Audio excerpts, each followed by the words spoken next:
It happened on a weekday that didn't deserve to be remembered. The kind of day that starts with alarms and ends with receipts folded into pockets. Marcus stood by the window because it felt easier than sitting, because coats mean leaving, and leaving feels more official when you're already dressed for it. "I can't live like this anymore," he said. Lena was at the sink. The water was too hot, but she didn't adjust it. She let the sound run.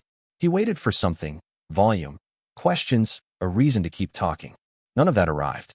"There's someone else," he added, as if the sentence needed help standing. She turned the tap off. The kitchen felt suddenly organized, every object where it belonged. She dried her hands on a towel that had been washed too many times and folded it with care that suggested rehearsal. "Okay," she said. That was it. No inventory of years.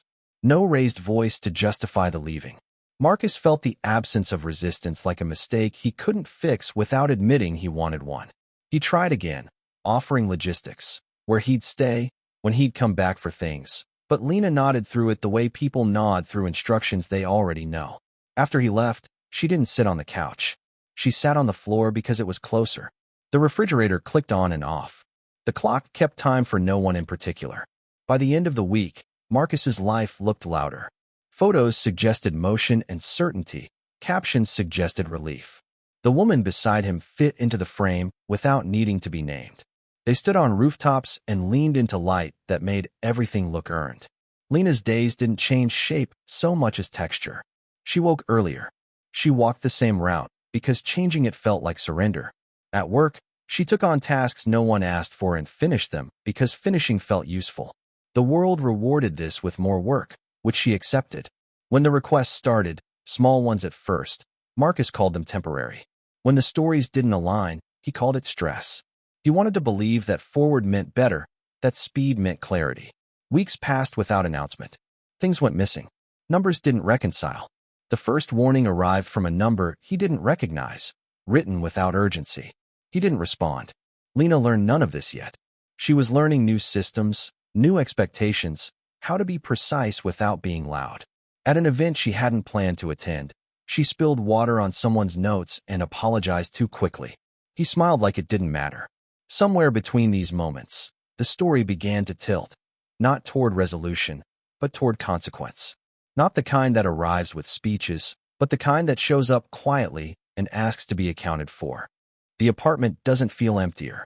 That's what Lena notices first, after the door clicks shut behind him. The same amount of furniture, the same shadows in the same corners. Marcus's jacket still hangs on the hook by the door because he grabbed the newer one, the one that makes him look like someone who has somewhere to be. She stands at the sink longer than the dishes require. The water runs cold, then hot again. Her hands move through the motions, soap, scrub, rinse, while her brain does something else entirely. Not thinking exactly. More like waiting for the thinking to arrive. The phone sits face down on the counter. It doesn't ring. She doesn't pick it up. At some point, she moves to the couch, then to the bedroom. The bed is made because she made it this morning, before any of this. The pillow on Marcus's side still has the dent from last night. She doesn't smooth it out. She doesn't lie down either. Her sister calls at 9. Lena lets it go to voicemail, listens to it later. "Just checking in. Call me when you can." The voice is careful, like someone walking on ice. Lena deletes it without responding. She sleeps eventually, but not well. The alarm goes off at 6:30. She showers, gets dressed, eats toast standing at the counter because sitting feels like a decision she doesn't want to make. At work, no one notices anything. Why would they? She answers emails, attends a meeting about budget projections, takes notes she'll never read again. During lunch, a coworker asks if she's okay. "Fine," Lena says. "Just tired." The coworker nods, moves on. Marcus texts that evening. Short, functional. "Need to grab some things this week. Let me know when works." She types back immediately. "Thursday after 6. No questions. No elaboration."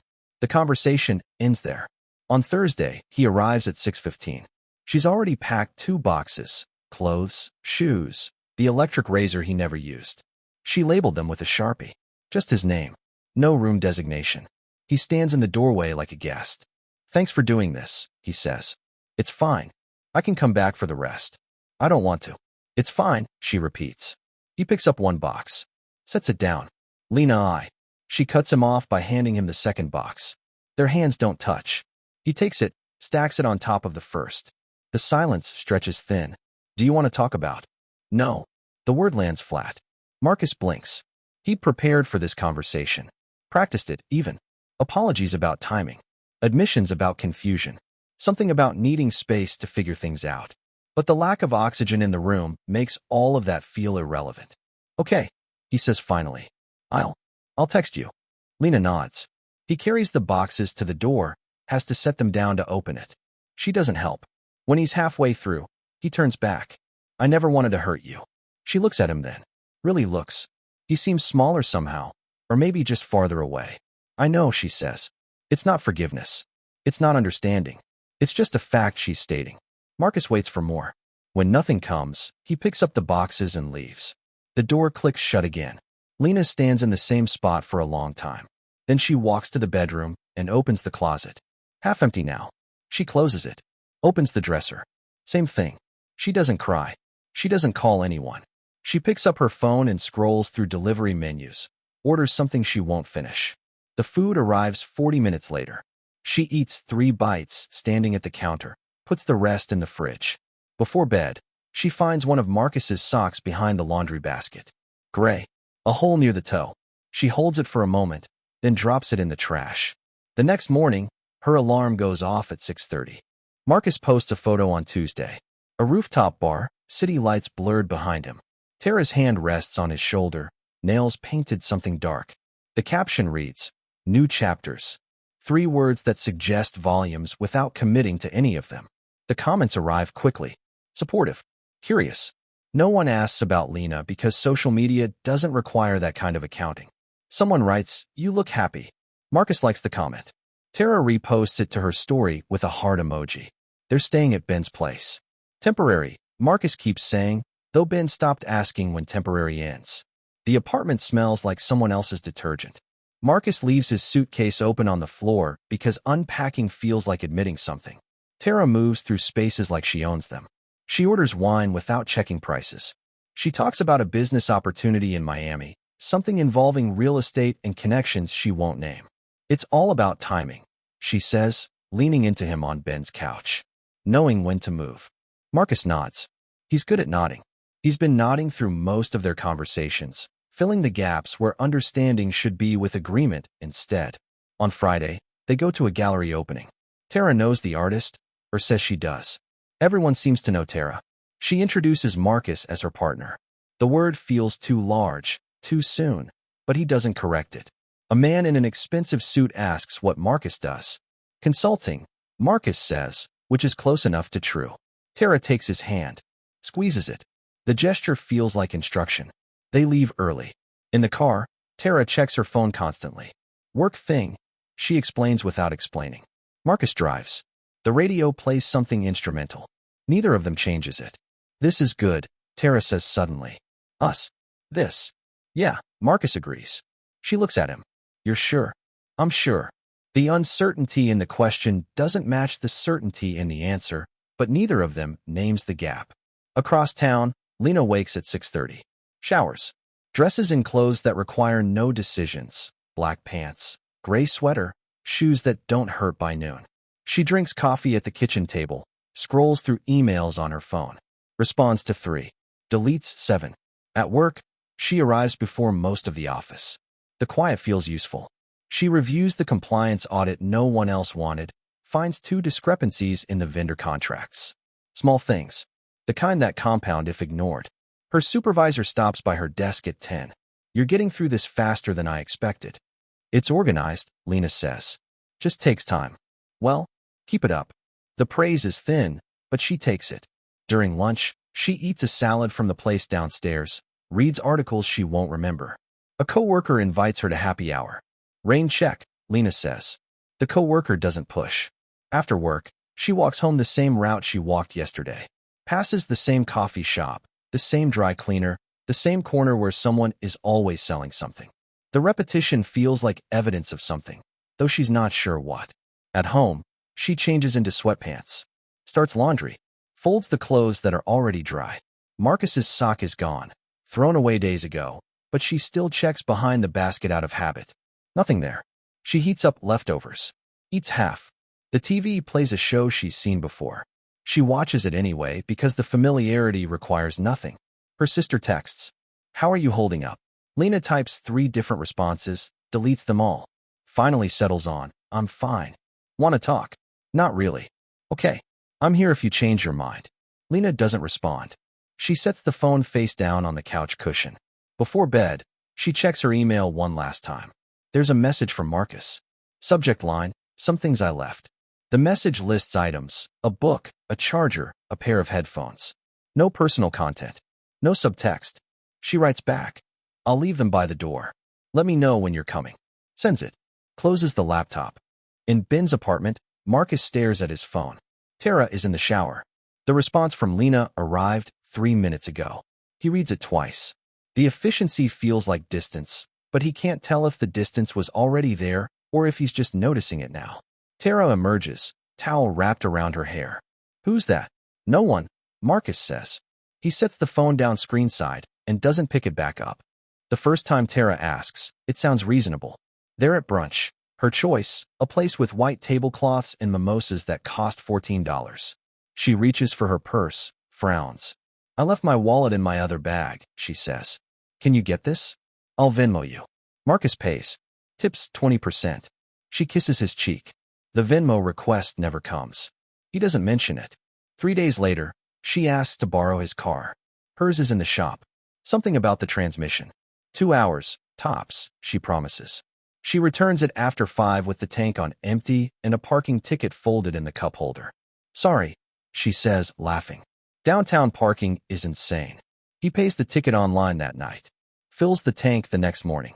When she asks about his credit card, just for an online purchase, her card keeps getting declined for security reasons. He hesitates. She's already typing the number into her phone when he recites it. "You're amazing," she says. "Seriously, I'll pay you back Friday." Friday arrives. She doesn't mention it. He checks his statement Saturday morning. The charge is there, $340. He doesn't recognize the merchant name. When he asks, she's vague. "Oh, that skincare thing I told you about. For the Miami trip." He doesn't remember her telling him. He lets it go. At Ben's apartment, Marcus starts noticing things. A watch he kept in his bag isn't there. His good headphones disappear, the expensive ones he bought last year. He asks Ben if he's seen them. "Maybe you left them at Lena's?" Ben suggests. Marcus texts Lena. She responds within minutes. "No, nothing like that here." He searches the apartment. Checks the car. They don't turn up. Tara suggests he's stressed. "You've been distracted," she says gently. It's normal after a breakup. Things feel chaotic. He wants to believe this. Belief is easier than alternatives. She needs his address for something. A delivery. Business-related, she says, can't have it sent to her place. He gives it. A package arrives 3 days later. Large. Heavy.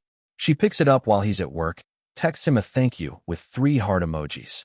He doesn't ask what was in it. On Thursday, his card gets declined at lunch. He's with a client. The embarrassment is small but specific.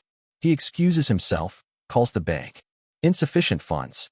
That's impossible, he says. The representative lists recent charges. Most are his. 3 aren't. Amounts he doesn't recognize. The representative asks if he's authorized anyone else to use the card. "No," Marcus says. "Then, maybe. I'm not sure." He calls Tara. It rings 4 times before she answers. Background noise suggests she's somewhere crowded. "Hey, sorry, can I call you back? I'm in the middle of something. Did you use my card recently?" A pause. "What?" "My credit card. There are charges I don't." "Marcus, I can't hear you. Let me call you back." The line goes dead. She doesn't call back. He texts. No response for 2 hours. When she finally replies, it's brief. "Sorry, crazy day? What's wrong?" He types 3 different messages. Deletes them. Settles on, "Never mind. We'll talk later." That night, she comes back to Ben's with takeout. Acts normal. Kisses him hello. They eat on the couch. She talks about Miami again. About the opportunity expanding. About needing to move fast. "I might need to put down a deposit," she says casually. "The property won't wait." Marcus chews slowly. "How much?" 5,000. Maybe 6. He sets his fork down. I know it's a lot. But this is real. I can show you the paperwork." She doesn't show him the paperwork. She touches his hand instead. I wouldn't ask if it wasn't important. He looks at her. She looks back. Something in her expression is familiar and unreadable at once. I need to think about it, he says. Of course. She smiles. Take your time. But the way she says it doesn't sound like time is actually available. Lena cuts her hair on a Wednesday. Not dramatically, just shorter, easier to manage in the morning. The stylist asks if she's sure. She's sure. When she leaves, her head feels lighter. She doesn't look in mirrors more than necessary. At work, she takes on the second audit. The first one uncovered enough discrepancies that her supervisor asks if she's interested in the vendor file too. Sure, she says. No hesitation. No negotiation. The work is tedious. Spreadsheets that don't match invoices. Contracts with missing signatures. She builds a tracking system in a shared drive, color codes everything. Red for urgent, yellow for pending, green for resolved. Her desk stays later than others. She doesn't notice when people leave. By 7, the office is mostly empty. The cleaning crew nods at her. She nods back. On Friday, her supervisor stops by again. You're making progress. Almost done with the vendor file, Lena says. Good. Corporate's asking about the regional contracts next. Send them over. The supervisor hesitates. That's a lot. Lena opens her calendar. I have time. She does have time. The evenings are long and identical. She cooks single portions. Pasta, rice, chicken that doesn't require thought. She eats at the counter, rinses the dish immediately, puts it in the rack to dry. The apartment is cleaner than it's ever been. Not because she's cleaning compulsively, but because there's less to clean. Marcus's clutter is gone. What remains fits into predictable places. Mail goes in a basket. Shoes line up by the door. The fridge contains only what she'll actually eat. Her sister texts every few days. Sometimes Lena responds. Sometimes she doesn't.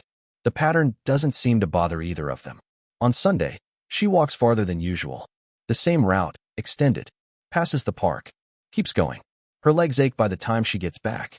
She drinks water standing at the sink. Monday morning, she wakes at 6. Showers. The new software training starts at 9. She's early. Takes a seat in the front. The instructor asks if anyone has questions. Lena raises her hand twice. Both questions are specific. The instructor seems pleased. By Wednesday, she's proficient. By Friday, others are asking her for help. She explains clearly, without impatience. She stays late to walk someone through a process they didn't understand. The coworker thanks her. You're really good at this, they say. Lena nods. It just takes practice. The next week, her supervisor mentions a possible promotion. Nothing official, just testing interest. New role. More responsibility. Different team. What's the role? Lena asks. Compliance lead. You'd oversee the audits you've been doing. Train others. When? Next quarter. Maybe sooner if the position opens up. Lena doesn't smile. Doesn't ask about salary. Let me know when you need an answer. Will do. She goes back to her desk. Opens the regional contracts file. Starts sorting. That night, she attends a work event she normally wouldn't. A retirement party for someone she barely knows. She goes because the invitation was sent directly, and not responding felt harder than going. She stands near the drinks table. Doesn't drink. A man approaches. Asks if she works in finance. Compliance, she says. You must be busy. It's steady. They talk about nothing useful. Office politics. The new coffee machine. When he asks if she wants another drink, she says yes even though her cup is still half full. She spills water on his notes by accident. He laughs. Says it's fine. His name is David. She doesn't ask for his number. He doesn't offer it. She leaves early. Drives home. Parks. Sits in the car for 3 minutes before going inside. Upstairs, she changes into sweatpants. Folds the clothes she wore. Starts a load of laundry. Her phone buzzes. An email from her supervisor. Subject line. Quick question about Q4 projections. She opens her laptop at the kitchen table. Reads the email. Starts typing a response. The answer requires pulling up data. She does that. Formats it cleanly.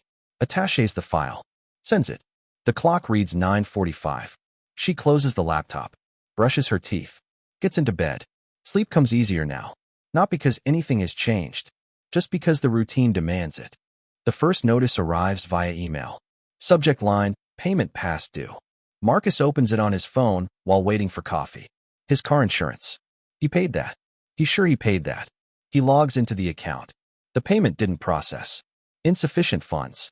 He checks his bank balance. Lower than it should be. Not drastically, but enough to notice. He transfers money from savings. Pays the bill. The coffee arrives. He drinks it standing outside the shop because sitting feels like it requires more time than he has. At work, his focus is fractured. He misses a client deadline. Not by much, just a day, but enough that his manager sends a meeting request. The meeting is brief. Professional. Just keep me in the loop, the manager says. Marcus nods. Apologizes. Promises it won't happen again. That afternoon, he gets a call from his credit card company. Fraud prevention.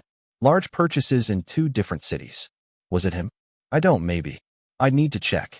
The representative reads off the charges. Amounts. Dates. Merchant names he doesn't recognize. One is in Miami. He hasn't been to Miami. I'll need to look into this, Marcus says. They flag the card. Issue a new one. Processing takes 7 to 10 business days. He texts Tara. Did you use my card for anything in Miami? She responds an hour later. What? No. What? There are charges. That's crazy. You should call the bank. I did. The conversation stalls. He doesn't push. On Thursday, his rent check bounces. Ben texts him about it. Not angry, just confused. Hey man, the check didn't clear. Everything okay? Marcus stares at the message. He deposited his paycheck. The math should work. He checks his account again. More charges he doesn't remember authorizing. Subscriptions he didn't sign up for.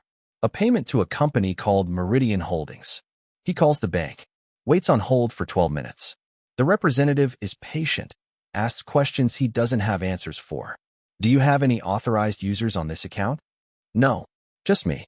Have you given anyone access to your account information? The question sits wrong. I don't think so. They file a dispute. It takes 30 minutes. Paperwork needs to be signed. Forms need to be mailed. The money won't be returned immediately. Investigation takes time. Marcus pays Ben's rent from a credit card that still works. Ben thanks him. Doesn't ask more questions. That night, Marcus tries to find his passport. He needs it for a work trip next month. It's not in his bag. Not in his desk. Not anywhere he usually keeps important documents. He searches Ben's apartment systematically. Drawers. Closets. Under the couch. Nothing. When Tara arrives, he's still looking. What's wrong? She asks. My passport's gone. Did you check everywhere? Yes. She helps him look. Goes through the same places he already checked. After 20 minutes, she sits on the couch. Maybe you left it at Lena's. I didn't. You could ask her. He doesn't want to ask her. He texts anyway. Do you have my passport? Her response is immediate. No. He doesn't reply. Tara orders takeout. Chinese. He's not hungry but eats anyway because not eating feels like admitting something. She talks about Miami again. The deal is moving forward. Just needs some documentation finalized. She asks if he still has that information she requested last week. What information? The bank statements. For the verification. He doesn't remember giving her bank statements. I'll check, he says. She smiles. Touches his arm. You're stressed. I get it. This is a lot. Friday morning, his car won't start. Battery's dead. He calls for a jump. The technician asks when he last had it serviced. Marcus can't remember. The technician checks the oil. Too low. You've been driving it like this? I guess. The technician shakes his head. Adds oil. Charges him $60. At work, Marcus's computer crashes. IT comes by. They restore it from backup. Some files are missing. Nothing critical, but enough to need reconstruction. He stays late catching up. His manager stops by at 6:30. You're still here. Just finishing something. The manager looks at him a moment too long. Don't burn yourself out. I'm fine. But the words sound hollow even as he says them. That weekend, he receives a letter. Certified mail. From a collections agency. A medical bill he doesn't recognize. $700. Dated 3 months ago. The letter threatens legal action if payment isn't received within 30 days. He calls the number. Automated system. Navigates the menu. Finally reaches a person. They explain the debt. A clinic visit. Not his name, but his insurance information. I've never been to that clinic, Marcus says. Then you'll need to file a dispute. We can send you the forms. Another form. Another process. Another waiting period. He sets the letter on the counter. Sits on the couch. The room is quiet except for the hum of Ben's refrigerator in the next room. Tara texts. Coming over tonight? He stares at the message. Types. Not feeling great. Want me to come there? I just need to sleep. Okay. Feel better, red heart. He doesn't respond. He lies on the couch and stares at the ceiling. Counts the cracks in the plaster. Loses count. Starts again. His phone buzzes. An email. Subject line: your subscription renewal. A service he doesn't use. $49 charged automatically. He closes his eyes. Opens them. The ceiling is still there. The call comes from a number Marcus doesn't recognize. He's in a meeting. Lets it go to voicemail. When he checks later, the message is brief. A woman's voice. Calm. Hi. This is regarding Tara-chan. I think we should talk. You can reach me at this number. No context. No urgency. Just the statement and a callback option. Marcus listens twice. Saves it. Doesn't call back. At lunch, he searches Tara-chan on his phone. Multiple results. LinkedIn profiles. Facebook pages. None of them match. Or maybe they all match. He's never asked Tara's middle name. Never seen her driver's license. He closes the browser. Ben asks that evening if everything's okay. They're sitting in the living room. Ben's watching basketball. Marcus is staring at his phone. Yeah. What? You've been weird lately. Just work stuff? Ben nods. Doesn't press. Returns to the game. Marcus opens his email. Searches Tara's name. Finds the messages she sent early on. Flirty. Vague about specifics. He realizes he doesn't know where she works. She's mentioned clients, meetings, deals in Miami, but never a company name. Never an office address. He could ask. He doesn't ask. On Wednesday, he finds a business card in his car. Not his. Someone named Richard Flores. Financial Recovery Services, printed under the name. A phone number. An email address. The card wasn't there yesterday. Or he didn't notice it. He flips it over. Nothing written on the back. He puts it in his wallet. Tells himself he'll look into it later. Tara asks to borrow his laptop that night. Hers is having issues. Just need to send a quick email. He hands it over. She sits at Ben's kitchen table. Types for 10 minutes. Closes it. Thanks. He doesn't ask what the email was about. Doesn't check his browser history after she leaves. Thursday morning, a text from an unknown number. This is Sarah. We spoke briefly at that event last month. I saw Tara's car at your place. Just wanted to reach out. Call if you want to talk. He doesn't remember an event last month. Doesn't remember anyone named Sarah. The message sits unanswered. At work, his manager mentions the Miami trip again. You're still planning to go next month? That's the plan. Good. We need someone there. Marcus nods. Thinks about Tara being in Miami. Wonders if their schedules overlap. Doesn't ask her. That afternoon, he receives an email. Subject line: forward, important information. The sender is someone named Michael Torres. The body of the email is short. I don't know if this will reach you, but I thought you should know. There are others. Documents available if you want them. No judgment. Just information. An attachment: Terrachin_background.pdf. Marcus stares at the email. His cursor hovers over the attachment. One click. That's all it takes. He closes the email. Marks it as unread. Moves it to a folder called Miscellaneous. Tara comes over that night. Brings dinner. They eat on the couch. She's in a good mood. Talks about progress with Miami. Everything's coming together, she says. That's great. She looks at him. You don't sound excited. I am. Just tired. She kisses his forehead. You work too hard. After she leaves, he sits alone in the dark. Opens his phone. Scrolls to the voicemail from the unknown woman. Presses play. Listens to it again. I think we should talk. He deletes it. Friday evening. He's at a gas station when someone approaches. A man in his 40s. Business casual. Marcus. Marcus looks up. Doesn't recognize him. Sorry to bother you. I'm David Lim. I saw you with Tara last week. Okay. Look, I don't want to overstep. But if you have a minute. I don't, Marcus says. The man nods slowly. All right. Just be careful. He walks away. Gets into a gray sedan. Drives off. Marcus finishes pumping gas. Sits in his car. Watches the gray sedan disappear around a corner. He could follow. He could call out. He could do several things that might lead somewhere. He starts the engine and drives back to Ben's apartment. That night, lying in the dark, he thinks about the unopened attachment. The unreturned calls. The business card in his wallet. The man at the gas station. Information exists. All around him. Available. Waiting. He rolls onto his side. Closes his eyes. Decides tomorrow will be better. Decides he's overthinking. Decides warnings are just noise from people who don't understand. Sleep doesn't come easily, but it comes. In the morning, he deletes the email from Michael Torres without opening the attachment. The phone number from the first voicemail is still in his recent calls. He blocks it. The business card stays in his wallet. He doesn't look at it again. Marcus texts Lena on a Tuesday, 3 weeks since he last picked up his things. The message sits in drafts for 20 minutes before he sends it. Can we talk? She reads it. He can see the read receipt. 3 dots appear. Disappear. Appear again. Nothing sends. He waits an hour. Texts again. I know I don't have the right to ask. This time, no dots. No indication she's typing. Just the read receipt. Wednesday morning, she responds. About what? He's at his desk when it comes through. Stares at the 2 words. They don't give him anything to work with. About everything. About what happened. You left. Nothing else happened. The simplicity of it feels like a door closing. He tries another angle. Can I call you? I'm at work. Tonight. No response for 3 hours. Then, fine. He calls at 7. She answers on the 3rd ring. Hi, he says. Hi. Silence. He expected this to be easier once he had her on the phone. It isn't. How are you, he asks. Fine. Work's good. It's fine. He hears traffic in the background. She's outside. Walking somewhere. He pictures her on the same route she always took, the one that loops past the coffee shop and back. Lena, I wanted to say, I know things ended badly. You said you couldn't live like that anymore. Then you left.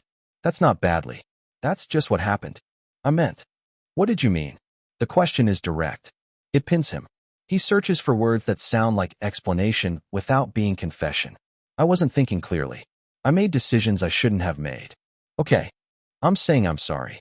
For what specifically? He opens his mouth. Closes it. The specificity is the problem. If he names one thing, he has to name others. For hurting you. You said you never wanted to hurt me. When you picked up your things. I didn't want to. But you did. Yes. Another silence. Longer this time. He hears her breathing. Steady. Unhurried. Marcus, why are you calling? I wanted you to know that things didn't work out the way I thought they would. With Tara. Hearing the name from Lena's mouth feels wrong. Yeah.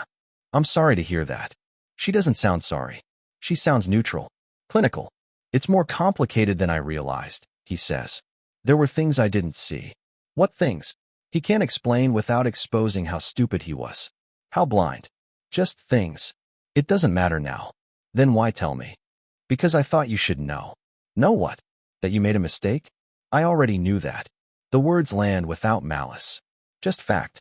Lena, I need to go. Wait. Can we meet? Just for coffee. I just want to. To what? He doesn't have an answer that isn't selfish. I don't know. Talk. We're talking now. In person. She exhales. Not quite a sigh. I don't think that's a good idea. Please. The word hangs there. She doesn't respond immediately. I'm busy with work, she says finally. I don't have a lot of free time. 1 coffee. 30 minutes. I won't ask for more than that. Why does this matter to you? Because he stops. Regroups. Because I owe you more than a phone call. You don't owe me anything, Marcus. I know I don't, but you don't owe me anything, she repeats. And I don't owe you closure. Or forgiveness. Or a conversation where you feel better about what you did. The accuracy of it stings. That's not what this is. Isn't it? He has no rebuttal that doesn't prove her point. I have to go, she says again. Lena, take care of yourself. The line goes dead. He sits in Ben's apartment with the phone still pressed to his ear. The call duration reads 6 minutes and 42 seconds. It feels longer. It feels insufficient. He considers calling back. Doesn't. That night, he drafts another text. I'm sorry for calling. You're right. I shouldn't have. He deletes it. Writes, thank you for picking up. Deletes that too. He opens his email. Finds the folder labeled miscellaneous. The unread email from Michael Torres is still there. The attachment he never opened. He stares at it for a long time. Then he closes the laptop. Gets into bed. Lies awake until after midnight. The next morning, his phone shows no new messages. He checks twice to make sure. Nothing from Lena. Nothing from Tara either. Just the notifications he ignores and the reminders he dismisses. He showers. Gets dressed. Goes to work. Everything continues. The fundraiser is in a hotel conference room that tries too hard. String lights. Rented centerpieces. A bar in the corner staffed by someone who pours generously because the ticket price already covered it. Lena didn't plan to come. Her supervisor asked. Corporate sponsors. Networking. The word alone made her tired, but saying no felt more complicated than saying yes. She wears a dress she bought for something else. Simple. Dark blue. David from work offered to meet her there. Not a date. Just easier than arriving alone. He's by the silent auction tables when she finds him. They look at the items without bidding. A weekend in Napa. Signed sports memorabilia. A dinner for 6 at a restaurant neither of them have heard of. This one's going for $1,200, David says, pointing to a golf package. People have money. Or they're drunk. Lena almost smiles. Almost. She sees Marcus before he sees her. He's near the entrance, scanning the room the way people do when they're looking for someone who isn't there. He's alone. Thinner than she remembers. Or maybe just tired. The suit doesn't fit quite right. David follows her gaze. Someone you know? My ex-husband. Want to leave. We're not married anymore. It's not an answer, but David accepts it. He touches her elbow lightly. I'll get us drinks. He walks toward the bar. Lena stays where she is. Marcus sees her then. The recognition is immediate. He freezes. She doesn't look away. He walks over. Not quickly, like someone approaching a task they've prepared for but don't want. Hi, he says. Hi. They stand with the awkward distance of people who used to share space without negotiation. Too far for intimacy. Too close for strangers. I didn't know you'd be here, Marcus says. Work thing. Same. She nods. Glances toward the bar. David is waiting for drinks. Marcus follows her look. You're here with someone. A co-worker. Marcus nods. Puts his hands in his pockets. Takes them out again.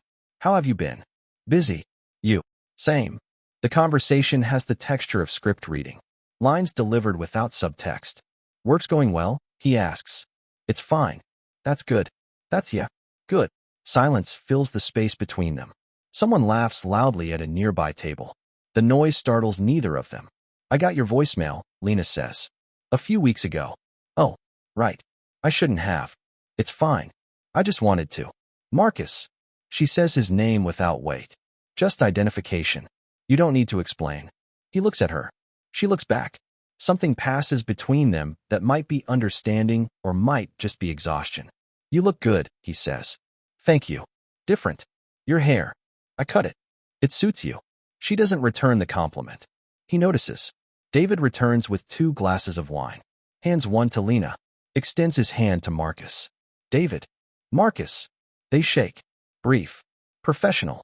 I should let you too. Marcus gestures vaguely. You don't have to leave, Lena says, but her tone doesn't invite him to stay. No. I'm supposed to meet someone. She doesn't ask who. He doesn't elaborate. It was good to see you, he says. You too. He walks away. Doesn't look back. She watches him go until he disappears into the crowd near the entrance. David sips his wine. That seemed okay. It was fine. Do you want to leave? No. We're here. Might as well stay. They move to a different section of the room. Look at more auction items. Make small talk with people whose names Lena won't remember. The evening proceeds. She sees Marcus once more, across the room. He's talking to someone. A woman in a red dress.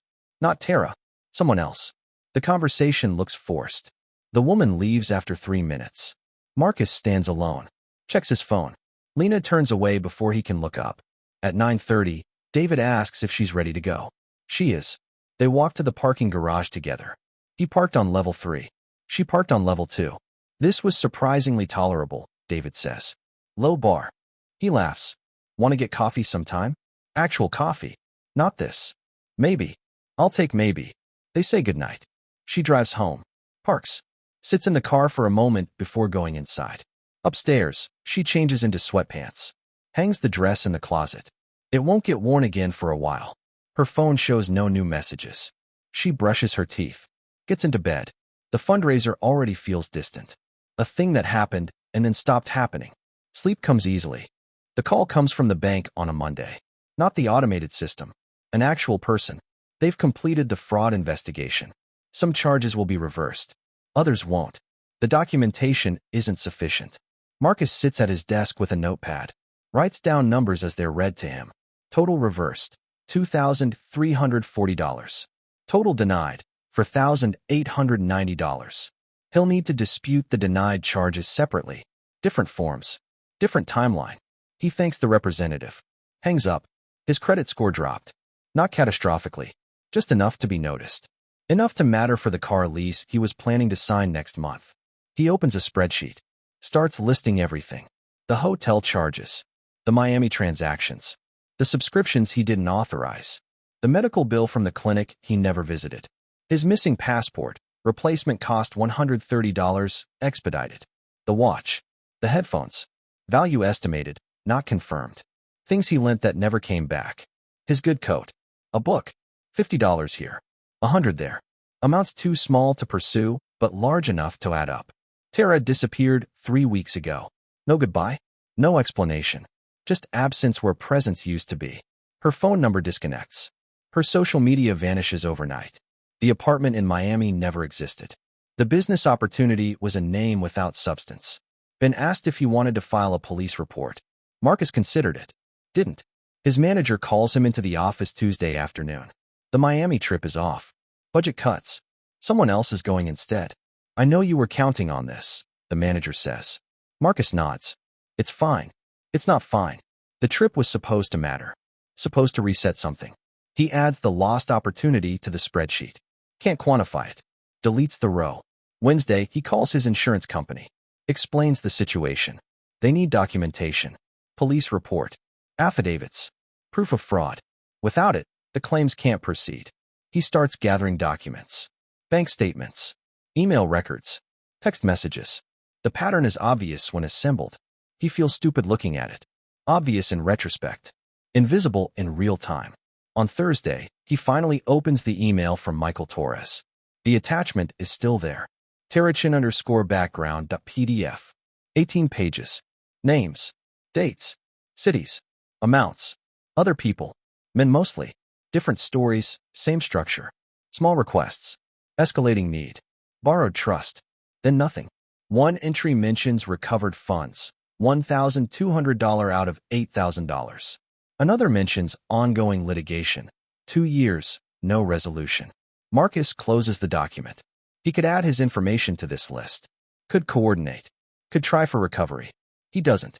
Friday night, he sits in Ben's apartment with the spreadsheet open. The total is $11,340 in confirmed losses. Another $3,000 in estimated losses. Replacement costs not included. Time spent not quantified. Ben asks if he's okay. Yeah, Marcus says. You don't look okay. I'm just tired. Ben doesn't push. Marcus receives a letter Saturday. From collections. A different bill. A storage unit he didn't rent. Monthly fees accrued for 6 months. $780 total. His name on the contract. His signature, forged, but accurate enough. He calls the storage company. They're sympathetic but inflexible. The contract is valid. The signature matches their records. He'll need to dispute it through other channels. He adds it to the list. Sunday, he drafts an email to the police department. Describes the situation. Attaches documentation. It takes 3 hours to write. He reads it 12 times. Deletes half. Rewrites. His cursor hovers over send. He saves it as a draft instead. That evening, Marcus looks at his bank account. The balance is smaller than it was 4 months ago. Not empty, just diminished. Savings depleted. Credit cards carrying balances they didn't before. He thinks about calling Lena. Doesn't. He thinks about the unopened emails still sitting in his inbox. The voicemails he never returned. The business card he threw away last week after carrying it for a month.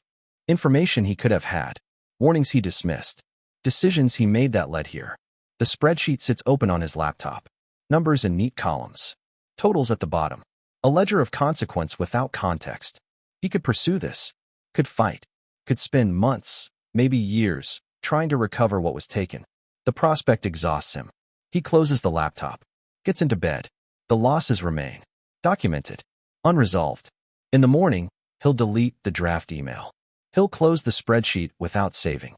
He'll go to work and pretend everything is manageable. But tonight, in the dark, he knows exactly what it cost. And he knows most of it won't come back. Lena accepts the promotion in March. The title changes. The salary increases. The work is the same, just more of it. She trains 2 new hires. Explains systems she built. Answers questions she's answered before. Her supervisor mentions management potential. Lena doesn't respond with enthusiasm or resistance. Just acknowledgement. She moves to a different apartment in April. 1 bedroom, better light, closer to work. The lease on the old place ended, and staying felt like inertia disguised as loyalty. She packs efficiently, throws away more than she keeps. The new space is smaller but feels more deliberate. David asks her to dinner. Actually asks, with the word date included. She says yes. They go to a Thai place downtown. The conversation is easy, not profound, just comfortable. He doesn't ask about Marcus. She doesn't mention him. They see each other again. Then again. It's not serious. Not yet. Maybe not ever. Neither of them defines it. At work, someone asks if she's seeing anyone. Casually, Lena says. The word feels accurate. Her sister visits in May. Stays for a weekend. They don't talk about Marcus until Sunday morning, over coffee. You seem better, her sister says. I'm fine. That's not what I said. Lena considers this. I'm different. I don't know if that's better. Her sister accepts the distinction.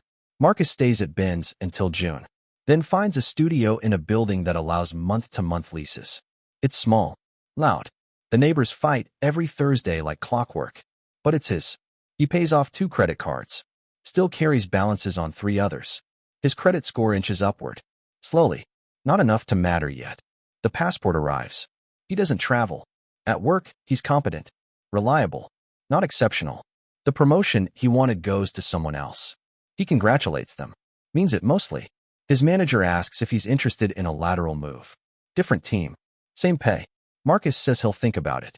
Takes the position 2 weeks later. The change feels necessary without being improvement. He sees someone new. A woman he meets at a work event. She's careful with details. Asks questions that suggest previous experience with people who lie. Marcus answers honestly. Sometimes she believes him. Sometimes she doesn't. They stop seeing each other after 6 weeks. No dramatic ending. Just mutual recognition that it isn't working. Marcus considers calling Lena. Writes the message. Deletes it. The impulse returns every few months. He never sends it. In September, Lena's team completes a major audit. Corporate sends an email thanking everyone involved. Her name is mentioned specifically. David takes her out to celebrate. They drink wine she can't pronounce and split a dessert. You worked hard for this, he says. It was just work. Still, she lets him have the moment. Doesn't correct it. That night, she thinks about Marcus briefly. Wonders if he's okay. The thought passes without urgency. October arrives. Then November. Seasons change with the usual indifference. Marcus runs into Ben at a coffee shop. They haven't spoken much since Marcus moved out. The conversation is polite. Surface level. Ben mentions getting engaged. Marcus congratulates him. You should come to the wedding, Ben says. I will. He won't. Lena takes a vacation in December. 5 days in Portland. She goes alone. Walks through bookstores and gardens and neighborhoods she'll never live in. Sends 1 postcard to her sister. Returns home feeling neither refreshed nor depleted. Just returned. David asks if she had a good time. It was nice, she says. At some point, without announcement, the divorce becomes final. Papers arrive. Get signed. Get filed. Neither Marcus nor Lena marks the occasion. On a Tuesday in January, Lena sees Tara's face on her phone. Not in person, in a news article someone shares in a work chat. Different name. Different city. Same face. The article mentions fraud charges. Multiple victims. Ongoing investigation. Lena reads it once. Doesn't share it. Doesn't save it. That evening, she considers texting Marcus. Tells herself he probably already knows. Doesn't send anything. Marcus does know. Saw the article 2 days earlier. Felt something. Not satisfaction, not vindication. Just confirmation. He closes the tab. Doesn't reread it. On a Thursday in February, Marcus is at a grocery store when he sees someone who might be Lena. Same height. Similar coat. She's in the produce section, examining apples with unnecessary scrutiny. He moves to a different aisle. Doesn't confirm. Later, he'll wonder if it was actually her. Won't have an answer. Lena is at that grocery store. Buys apples. Doesn't see Marcus. Goes home. Makes dinner. Talks to David on the phone about weekend plans that may or may not happen. Life continues in its specific, uneven way. Marcus still carries a spreadsheet of losses he'll never fully recover. Still makes choices that account for what was taken. The caution feels less like wisdom, more like scar tissue. Lena still wakes at 6:30. Still takes the same route to work. The routines aren't healing. They're just what she does. Neither of them got what they imagined. Neither of them returned to who they were. The story doesn't end because stories don't end. They just stop being told. Somewhere, in different apartments, in different lives that occasionally orbit the same grocery stores and fundraisers and city blocks, they continue. Forward. Imperfectly. Without resolution. The questions remain. The answers don't arrive. And that, too, is a kind of ending.